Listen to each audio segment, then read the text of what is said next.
अस्सलामुअलैकुम। Topic start करने से पहले आई रिक्वेस्ट यू ऑल कि आप चैनल को प्लीज सब्सक्राइब करें, वीडियो को लाइक करें एंड ज़्यादा से ज़्यादा शेयर करें सो दैट ये कंटेंट हमारे बाकी क्लरिकल काउंटर पार्ट्स तक पहुंचे और उन्हें कुछ परसेंट की हेल्प मिले। Let's begin.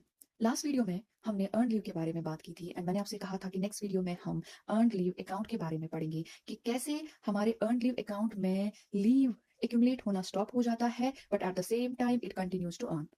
Let's begin. Suppose हमारे पास किसी बंदे का लीव अकाउंट है तो 1/1/2018 पे इसके अकाउंट में 285 डेज क्रेडिट है अर्न लीव। एक साथ 2018 पे इसने और 15 दिन अर्न कर लिए। जैसे मैंने आपको बताया कि पहले दिन ही 15 दिन जो है क्रेडिट हो जाते हैं, 6 महीनों के पहले दिन पे ही 15 दिन जो है क्रेडिट हो जाते हैं, तो उसी तरीके से यहाँ पे भी 15 दिन एक साथ को ही क्रेडिट हो जाते हैं और टोटल बैलेंस जो इस बंदे का बन जाता है वो 300 यानी कि मैक्सिमम। उसके बाद 1/1/19 पे जब इसने और 15 दिन अर्न किए तो इसका बैलेंस 315 नहीं बनेगा बल्कि 300 ही रहेगा, बिकॉज जैसे मैंने आपको बताया अपर लिमिट सिर्फ 300 है। उसके बाद एक साथ 19 से लेकर के 31/12/19 तक इस बंदे ने 25 डेज की लीव जो है अर्न लीव जो है वो अवेल की। तो इसके पास कितने बचेंगे?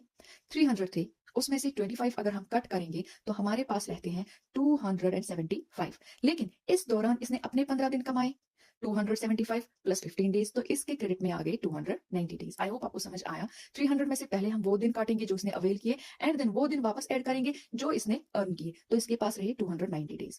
एक एक डेज पे अगेन इसके पास 15 दिन क्रेडिट हो जाते हैं और इसका बैलेंस जो है 290 प्लस 15 जो कि 305 बन जाता है वो नहीं बनेगा बल्कि 300 डेज ही रहेंगे। उसके बाद एक साथ 20 पे और 15 दिन, तो बैलेंस अगेन 300 ही रहेगा। आई होप आपको ये समझ आया कि कैसे हम लीव अकाउंट जो है प्रिपेयर करते हैं। नेक्स्ट हमारी है half pay leave. Half pay leave जो है वो एक ऐसी लीव है जिसमें आप हर दिन, अगर आप ये लीव अवेल करेंगे तो हर दिन आपको हाफ पे मिलती है। जैसे अर्न लीव में फुल पे मिलती है, इसमें आप एंटाइटल होते हो हाफ पे में ही। लेकिन ये लीव हम कैसे अर्न करते हैं? इस लीव को एक पूरे ईयर ऑफ सर्विस में, ईयर ऑफ सर्विस ना कि calendar year, year of service जो आएगा आपका उसमें आपको 20 डेज मिलते हैं। लेकिन जैसे हमने अर्न लीव पे देखा कि 15 डेज जो है वो 6 मंथ के स्टार्ट पे ही क्रेडिट हो जाते हैं, यहाँ पे वैसा नहीं होता। जब आप एक पूरा साल अपनी सर्विस का कंप्लीट करते हैं तब जाके उस साल के 20 दिन हाफ डे लीव आपको मिलती है।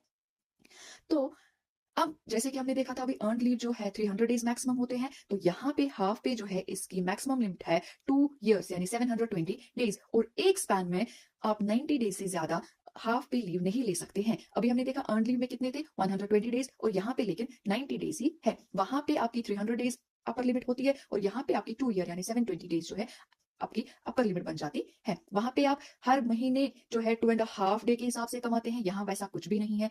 अर्न लीव में आपको जो है 6 महीनों में 15 दिन जो है क्रेडिट हो जाते हैं, वो भी उन 6 मंथ के स्पैन के पहले दिन में ही। लेकिन यहाँ पे आपको जो है एक कंप्लीट सर्विस ईयर के बाद 20 डेज मिल जाते हैं। उसके बाद हमारी आती है कम्यूटेड लीव। कम्यूटेड लीव जो है ये कोई लीव एक्चुअली नहीं है, ये हाफ पे से निकली हुई लीव है। मतलब हम लीव को कम्यूट करते हैं, हाफ पे लीव को हम कम्यूट कर देते हैं। और ये कम्यूट किन ग्राउंड्स पे होती है? 2 ग्राउंड्स पे होती है। एक तो मेडिकल ग्राउंड्स पे होती है और एक अप्रूव्ड कोर्स ऑफ स्टडी के लिए ये जी है आपको मिलती है, लेकिन तब आपको कोई मेडिकल सर्टिफिकेट की जरूरत नहीं होती। कम्यूटेड लीव जो है that means half pay leave जब आप फुल पे ले लेते हो तो उस चीज को हम कम्यूटेड लीव कहते हैं। लेकिन कब ये हाफ पे लीव आप फुल पे ले सकते हो? जब आपको मेडिकल एक्सीजेंसीज हो, जब आपके पास एक वैलिड मेडिकल सर्टिफिकेट हो या एक वैलिड स्टडी कोर्स हो जो अप्रूव किया गया हो गवर्नमेंट ने कि हाँ जी ये कोर्स अप्रूव्ड है इस लीव के लिए, तो तब जाके आप हाफ पे लीव जो है उसको फुल पे अवेल कर सकते हो। अब क्या होता है लेकिन उस हिसाब में क्या हो जाता है कि अगर आपने 90 days half pay leave commute करके ले ली मेडिकल ग्राउंड्स पे, तो आपके हाफ पे लीव अकाउंट से 90 के बदले 180 डेज डेबिट हो जाएंगे, बिकॉज आप हाफ पे जो है फुल पे ले रहे हो। आई होप आपको समझ आ रहा होगा। तो सपोज आपने 10 दिन की हाफ पे लीव कम्यूट करके ले ली तो आपके अकाउंट से कितने डेज डेबिट हो जाएंगे? 20 दिन, 20 डेज। अब कितनी मिलती है, कैसे मिलती है? अगर आपको जो है मेडिकल ग्राउंड्स पे लेनी है, हाफ पे लीव आपको मेडिकल ग्राउंड्स पे ले रहे हो, तो जितनी आपके अकाउंट में है आप सारी की सारी ले सकते हो। सपोज हमें पता है कि 720 डेज जो है मैक्सिमम होते हैं, अगर आप कम्यूट करके ले रहे हो तो 360 डेज ही आपको मिलेंगे, तो आप सारी की सारी ले सकते हो। यानी कि जितनी आपके अकाउंट में क्रेडिट है you can avail all but only on medical grounds. ठीक, तो इसके बाद जो है अब अगर हम इसको ले रहे हैं किसी अप्रूव्ड कोर्स ऑफ स्टडी के लिए, तो हमें क्या यहाँ पे मिलता है? बस 180 डेज तक ही कम्यूट हो सकती है। That means 180 days he commute हो सकते हैं, यानी कि 90 डेज आप ले रहे हो और 180 डेज जो है आपके अकाउंट से डेबिट हो रहे हैं, यानी 180 डेज तक ही ये जो है कम्यूटेड लीव आपकी कम्यूट हो सकती है। दैट मींस आप 90 डेज वहां पे ले सकते हो। लेकिन अब जो है आप कहेंगे साथ में जी स्टडी लीव क्यों नहीं ले रहा, ये क्यों ले रहा है कम्यूटेड लीव? तो जब स्टडी लीव इसको रिफ्यूज की जाती है, बिकॉज स्टडी लीव की कुछ टर्म्स एंड कंडीशंस है, जब इसको स्टडी लीव जो है रिफ्यूज की जाती है बिकॉज ये एलिजिबल नहीं होता इन दो टर्म्स जो कि स्टडी लीव के लिए रखी गई है, तब जाके ये एम्प्लॉय जो है कम्यूटेड लीव ले सकता है, सब्जेक्ट टू द कंडीशन की टोटल कम्यूट जो है ड्यूरिंग एंटायर सर्विस वो 180 डेज से ज्यादा ना हो जाए, यानी कि 180 days half pay leave commute हो सकती है during entire service for some studies. जब आपको स्टडी लीव नहीं दी जाती है तो आप हाफ पे लीव जो है कम्यूट करके ले सकते हैं। उसका मतलब हुआ 90 डेज आप ले रहे हो फुल पे। जब आपकी स्टडी लीव आपको रिफ्यूज हो रही है लेकिन आपको स्टडी के लिए ही लीव चाहिए। आई होप आपको ये पॉइंट समझ आया होगा। Half pay leave up to maximum 80 days, that means half pay वाले 180 डेज वो कम्यूट करके कितने हो जाएंगे 90 डेज। तो 90 डेज जो है आप without production of a medical certificate किसी अप्रूव्ड कोर्स ऑफ स्टडी के लिए ले सकते हो, जबकि आपको स्टडी लीव उस टाइम पे रिफ्यूज की गई होगी। तो commuted leave itself is not a leave, it's a form of half pay leave. Next, leave not due.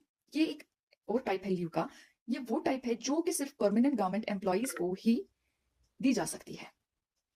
Maximum जो लीव नॉट ड्यू है वो 360 डेज है, out of which 90 days at a time वो ले सकते हैं और 180 डेज ले सकते हैं तब जब वो मेडिकल सर्टिफिकेट प्रोड्यूस करे। जैसे कोई बंदा है, इसके पास जो है कोई लीव और नहीं है, ड्यू कोई लीव नहीं है, तो तब उस टाइम पे ये बंदा क्या करे, ये लीव नॉट ड्यू जो है उसके लिए अप्लाई कर सकता है अप टू 360 डेज, जिसमें 90 डेज से ज्यादा एट अ टाइम नहीं ले सकते। और अब अगर आपने एक मेडिकल सर्टिफिकेट जो है प्रोड्यूस कर दी तो आपको उस टाइम पे 180 डेज लीव नॉट ड्यू जो है मिल सकती है।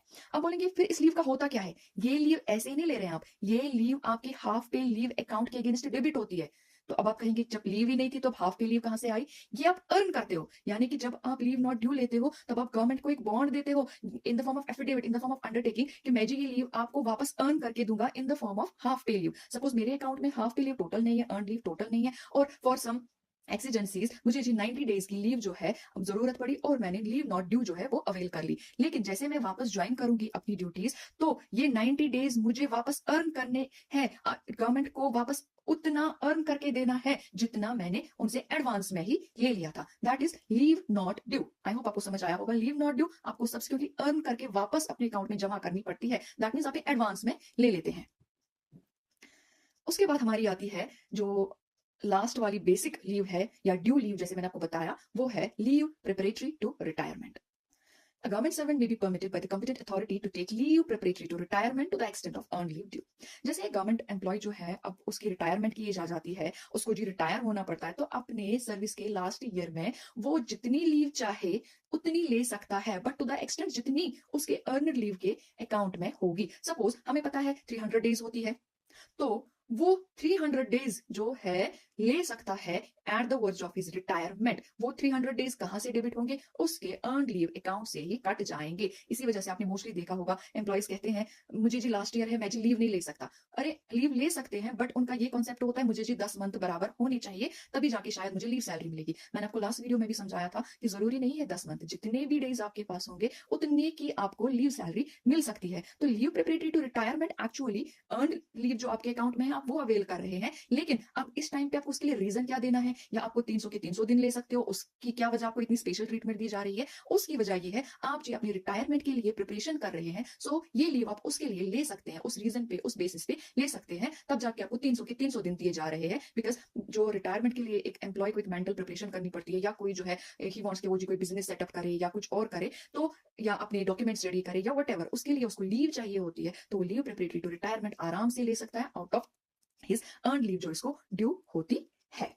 तो इसके साथ हमारे जो बेसिक और ड्यू लीव्स थी वो यहाँ पे खत्म होती है, और मैं ये वीडियो भी यहाँ तक ही आज का रखूंगी। इंशाल्लाह जो है नेक्स्ट वीडियो में हम स्पेशल काइंड ऑफ लीव्स जो है वो पढ़ेंगे। जैसे मैंने यहाँ पे आपको थोड़ा सा एक स्लाइड दिखा रही हूँ, जो स्पेशल काइंड ऑफ लीव्स है वो हम अपने इंशाल्लाह नेक्स्ट वीडियो में पढ़ेंगे। आई होप आपको इतना समझ आया होगा। अगर कोई क्वेरी, कोई क्वेश्चन, कोई भी चीज आप बताना चाहें तो प्लीज कमेंट सेक्शन में आप लिख सकते हैं। Thank you.